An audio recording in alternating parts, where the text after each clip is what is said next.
Yes guys, what's going on? Welcome back to Adam McKola TV. I am Adam and we are going to be talking the Premier League today because the Premier League is well and truly back. Yes, it is. Match of the day is back. The football's back. Filthy Fellas is back.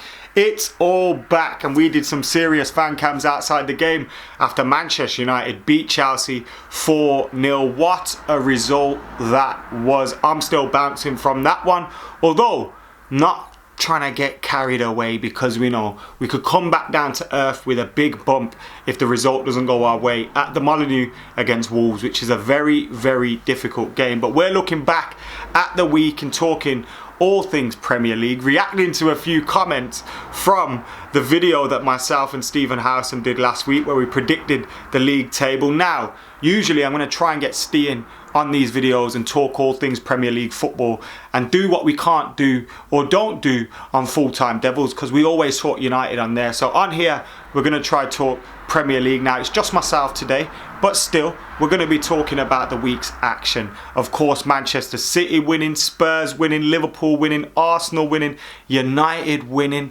Brighton winning. I tipped them to go down and they went and got a very, very good victory away against Watford. Potter pulling off a big win there. He'll be loving that one. Of course, a few draws in there as well. Leicester, Wolves, and of course Everton and Crystal Palace at Selhurst Park. So some very interesting results over the weekend. Liverpool got the season started with a victory against Norwich. Now, I've tipped Norwich to go down. But they came out, tried to go for Liverpool, and Liverpool absolutely slapped them. Now, Norwich's attitude is either going to get them enough points to stay up, or it's going to cost their goal difference so much that they can't even keep themselves up. It's either going to go one or two ways. Now, fair play to them. A lot of teams would have went to the Anfield, tried to sit back, tried to soak it all up. And obviously you have to do that at times, but they tried to go for it. And obviously when you get spanked 4-1, no one's talking about how you went for it and all that. They're talking about how you got spanked, but Timu Puki's got a goal and that'll give him a lot of confidence. They need him to be firing this season if they've got any chance of survival, although as we know I tipped them to go down. Then Manchester City beat West Ham 5-0. Comfortable victory for Manchester City. West Ham, I've tipped them to have a decent season. Obviously Pellegrini, another season under his belt at West Ham. Signed a few players in the transfer window. Kept a few key players as well. But they started the season off with a very, very disastrous result. And if they keep that going, obviously their fans are going to get on their case and it's going to get real messy. They need to bounce back from that one. Man City though, as we know, on fire. And they're going to score a lot of goals this season, unfortunately for Manchester United fans and unfortunately for Premier League defences. Raheem Sterling with a hat-trick, putting his name straight in the ring and straight in the mix-up for top scorer. Gabriel Jesus is going to get goals as well. Aguero is going to get goals, obviously. And we've got to look for Marcus Rashford to try and challenge those players. Salah, Kane, Mane, try and challenge all those players in the top spot, because if he can get in and around them, I'm not saying he's going to win the golden boot, but if he can get in and around them, same with Martial, if they can get 5-6 goals off the top spot, that would have been a good season for them, because we need them to deliver with goals. And obviously they did in the United game, 3 goals between them. That's a great start. I've did a video saying we need 50 goals between them this season, and that's already a good start. So 47 to go. We'll be keeping an eye on it and keeping a tally. But like I said, Man City ruthless. And that offside decision where Raheem Sterling was offside by his armpit. Now I'm not trying to give Man City goals, but that weren't offside. And VAR, look, if he's getting decisions right, you can't really argue. Obviously, you can argue about it taking emotion out of the game, slowing the game down a little bit. But if the decisions are correct, you can't complain. But when the decisions are like that, and I mentioned it on the Full-Time Devils podcast, why not introduce something where it's like, if it's a tight call like it was there, then you go to the referee's call or the linesman's call. Because they give it to the umpire's decision if it's too close. And maybe football needs to apply something like that. The offside rule weren't, brought in to stop people being, a millimetre offside. It was brought in to stop people goal hanging. He's not goal hanging there. And we've seen it with ourselves as well. Juan Mata was a toe offside. That's not why offside was brought in. And if the linesman's seeing that and thinking, oh, that's on, and it's that close, do we really need to start overruling people? Maybe if one's against United and, I'll be relieved. But as football fans, we are like that. We're a bit hypocritical, when something goes against us, when something goes for us. But as a neutral watching that, I just thought, and I'm not a neutral actually, but seeing that, I just thought, that's ridiculous. If that costs us a goal, I'll be fuming. Now, one of the comments from Stan Neil was very disrespectful, calling Sheffield United just shit. I'm not sure who said that, whether it was probably Snee, to be honest, who was rattling everyone in the comments. I think we may shock a few next season. This coming from a side that lost to Cardiff at home.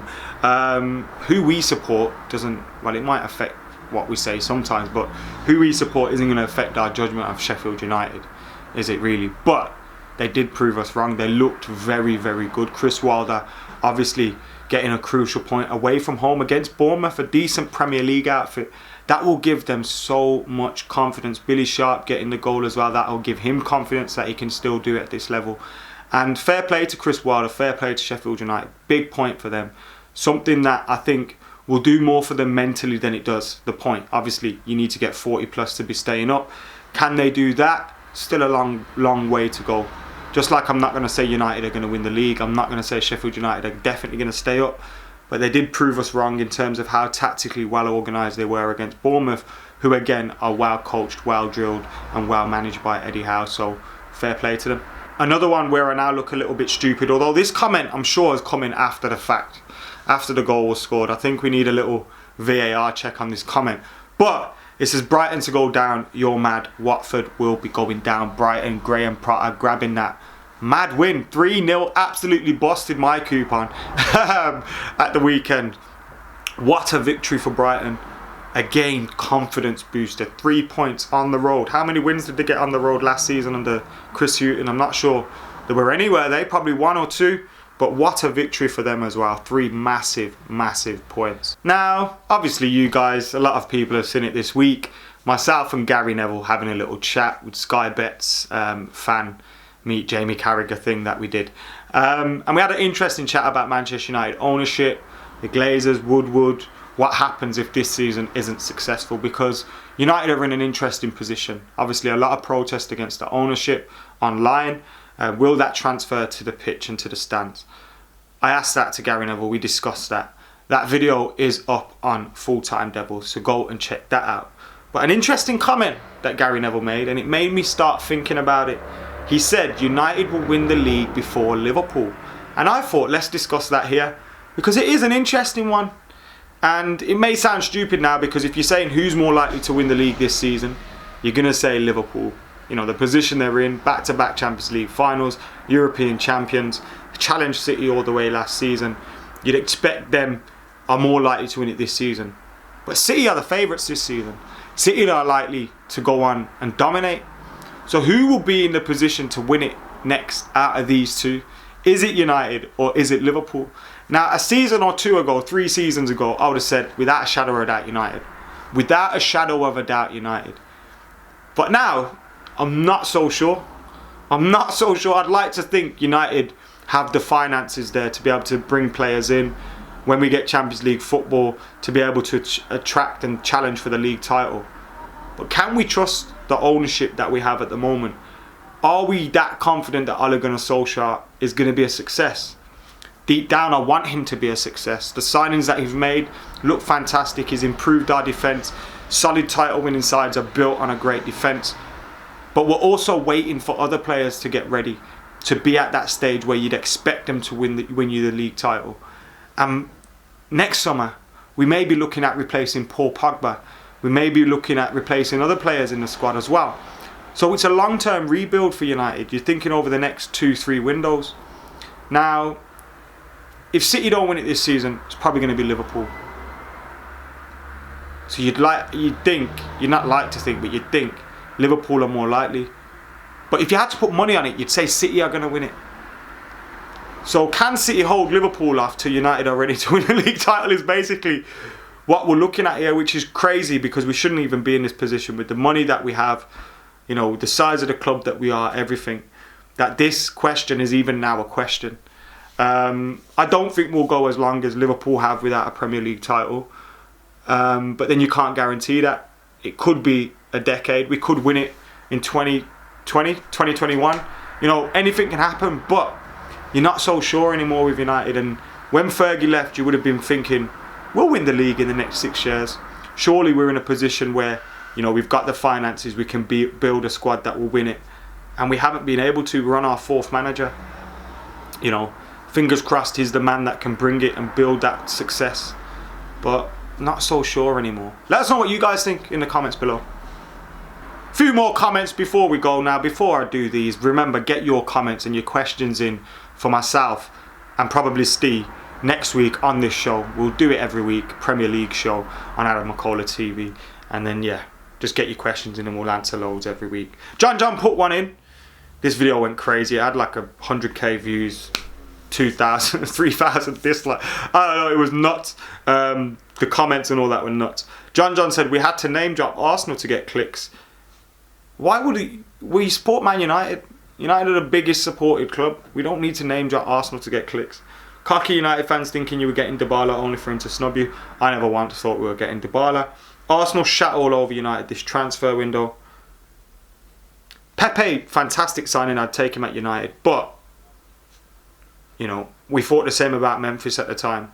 You thought the same about a lot of players in the past. Who knows what happens with that one? You haven't sorted your defence out. Kieran Tierney is a fantastic signing, potentially. David Luiz is not. He might give you a good game here and there. He might score a free kick every now and then. But he's a liability, bruv. Arsenal have not improved their defence with David Luiz. Pepe and Tierney are good signings for the future. Have you got enough there to be saying, to be that fully confident that you finish above United? No. I don't think us saying that is that ridiculous. I think saying United finish third, I can understand why people would be crazy about that one. But saying United might finish above Arsenal isn't that ridiculous. Maybe a little bit biased, but isn't every football fan. But nevertheless, saying United might finish above Arsenal, I'll say it again, isn't that ridiculous. So just calm yourself down, John. So stupid they named him twice. This is a funny one. When an Indian who barely knows football, in brackets, and a spoiled over McDonald's eater makes the predictions. Were they that crazy? Were they? And are you really calling someone out over being Indian when you got a name like Sagar Adhikari, which is probably Indian anyway? Like, why are you playing at, bruv?